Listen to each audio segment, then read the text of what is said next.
Welcome to CivilNet. My guest today from Istanbul is Amberin Zaman, whose name is known in all circles of people who want to follow what's happening in Turkey because she's always trying to explain it to us. She does it through The Economist, she's their Turkey correspondent, through Taraf in Turkey, and through Al Monitor, the Washington, D.C. based Middle Eastern site that has a whole series of very interesting and important people writing for it, including Amberin. Amberin, thank you for giving us the time today on CivilNet. Thank you. You've just returned from the Turkish border near Syria. That's right, yes. What did you see? Well, what I saw was a lot of fear among the people there because, as you know, over the past few weeks, there's been a lot of military activity since March 21st, to be specific, when these Islamist fighters launched an attack against the town of Kesab and took it over. And in the course of that attack, Turkey somehow was involved. And as you know, it shot down a Syrian jet. And meanwhile, as the battle continued, indeed raged between the opposition fighters and the regime forces that were trying to hold on to Kesab, quite a few stray rockets landed on the Turkish side of the border. Indeed, even as I was there, you had a rocket land in a small town, border town called Yaylada, which caused a lot of panic, fear among the people there. And I spoke to people who were right there, in fact, when the rocket landed, very close to them. And these included some university students. There's a very small college there in Yaylada. And a lot of these students were talking about leaving town, cutting their education short and just heading back home because they were so scared. Is this something that's been ongoing since March 21, or was it like this before that as well? Well, there was, you know, the stray rocket that would land in the sea because we're talking about the coastal area. Also, sometimes near the population centers, but not with the same frequency and intensity as they have been since the battle for Kesab. Did you go to Vakıflı? No, I did not go to Vakıflı, but I did go to Yaylada, as I said, to the border towns, and I did try to get to one of the villages where these opposition fighters were said to have crossed from to get into Syria, because as you know, there are these widespread allegations that Turkey was somehow involved in this attack, in that it helped the fighters get through to the Syrian side. They let Turkish territory essentially be used as a launching pad. And one of these villages which the fighters allegedly used is called Gözlekçiler. And I spoke to villagers from Gözlekçiler. None of them wanted to be identified by name for obvious reasons. And they claimed that sometime around 4 a.m., this is on the morning of the 21st, they saw these fighters cross over, and soon after the village was evacuated on the grounds that it was unsafe for villagers to stay on there. So something may in fact have happened from that village. Well, I would have very much wanted to go there and establish the facts on the ground for myself, but journalists were barred from going there. They were not permitted to go to the village. You know, of course, and you've written about this, both the reactions in the Armenian press and the Armenian community around the world, and in the Turkish press and among those in Turkish government, about not just what happened, but the perceptions of what happened and what all of that has evoked for Armenians. Which way shall we start? Was there any part of that there in the border area among the Turkish citizens living in those areas? Yes, absolutely, because you know the population in Turkey, particularly in that area, is very divided over Turkey's role in the Syrian conflict, and particularly the Alawite community, who are co-religionists of Syria's president, Bashar Assad. They live in that area, and specifically in a province called Hatay, which is where Vakıflı, the sole remaining Armenian village in Turkey, is. They are very obviously upset by Turkey's overt assistance to the rebels and its overt campaign, indeed, to overthrow the regime in Syria. And those people, in fact, I had asked them to take me to this village because, as I previously mentioned, I wanted to go and see what was going on there. They refused to take me there because they said they were scared. And when I asked them why, they said, well, that's a Sunni village, and that's where the terrorists, that's what they call the opposition fighters, are. And they admitted themselves that, you know, before the conflict, they would never fear going into a mainly Sunni village. But, you know, since the beginning of the conflict, these divisions, sectarian, religious, ethnic divisions have been sharpened, and it's very sad to observe. And getting back to your point about the Armenian population there, you would certainly hear the Alawites talk about that, and the fact that, you know, that in enabling the fighters to use Turkish territory to go after Kesab, they were somehow reviving the Turkish government, the ghosts of the past. And I'm talking obviously about the Armenian genocide. Talk about the reactions in the Turkish establishment, whether it's the opinion makers or the policy makers. Has the reaction been surprising?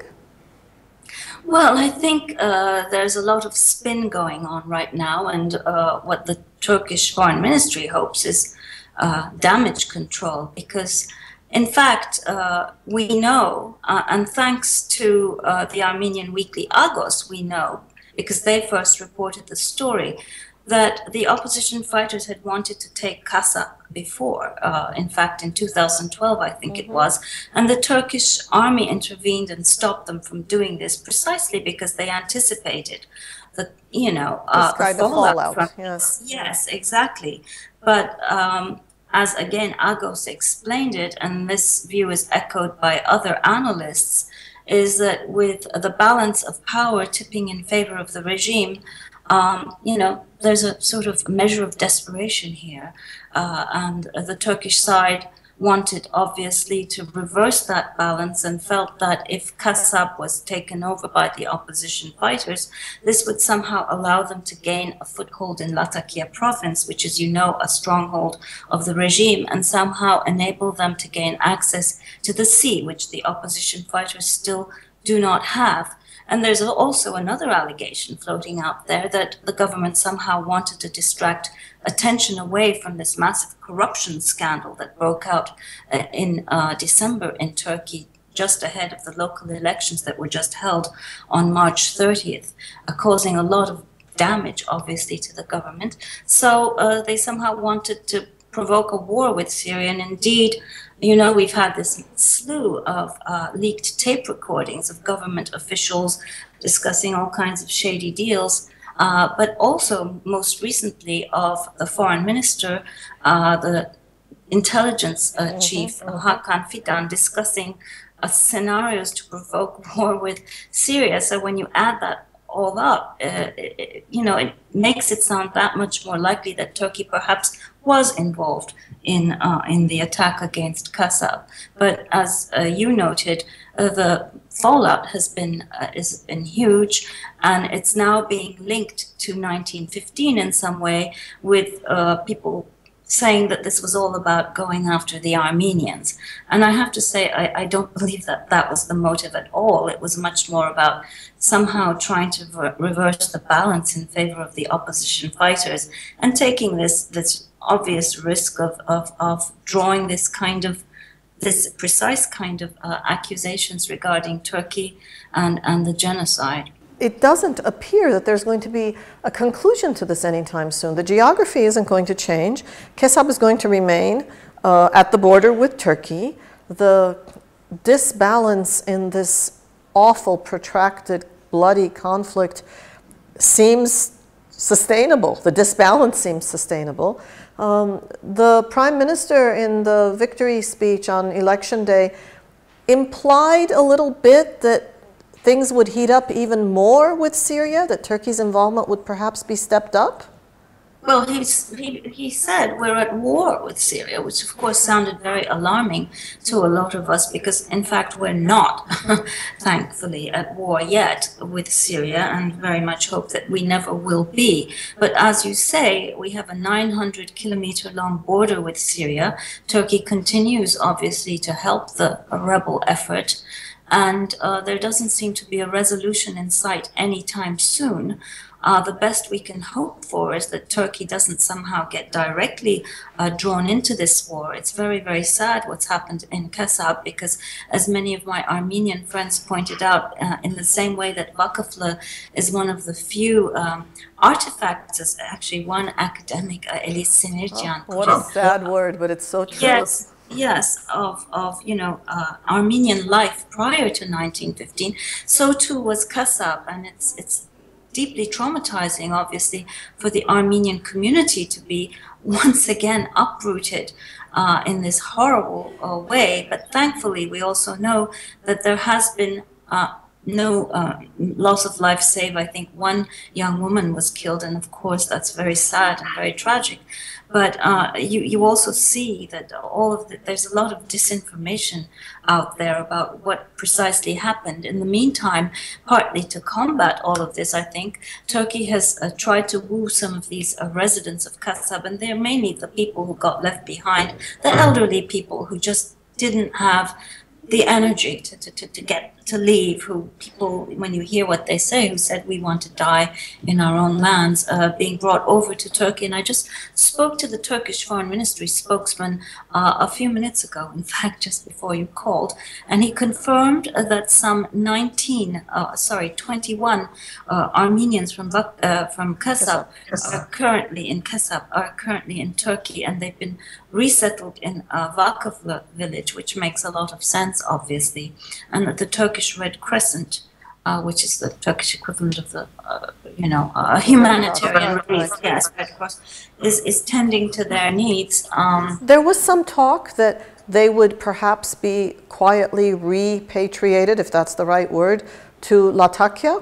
I haven't heard that, but if that's what they want, obviously that's what should happen. But given Turkey's role and the fact that it has absolutely no relations with the regime, I don't see how that's going to happen, actually. Yeah. Maybe that they need to go to Beirut first or something like that.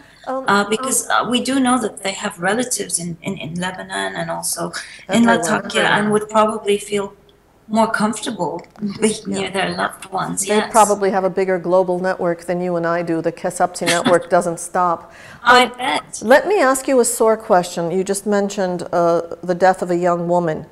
Yes. When was that? Where was that? I believe it was in Kesab. She was trying to leave. She was in a car, but I need to double check, but I believe I read about this probably in the Washington Post, that she got caught in the crossfire somehow, that she was not deliberately targeted. But I would need to go back to that article. Yeah, we will check as well. We will check as well. Thank you, Amberin Zaman. Thank you. You always describe everything so intimately that we feel we were there. And you've succeeded brilliantly in describing the confusion and the complexity of this situation. Thank you. Շնորհակալություն. Shnoragalochun. Amberin Zaman, Turkey correspondent for The Economist, also works with almonitor.com out of Washington, D.C. and the Taraf newspaper in Istanbul. Thank you for following us on CivilNet.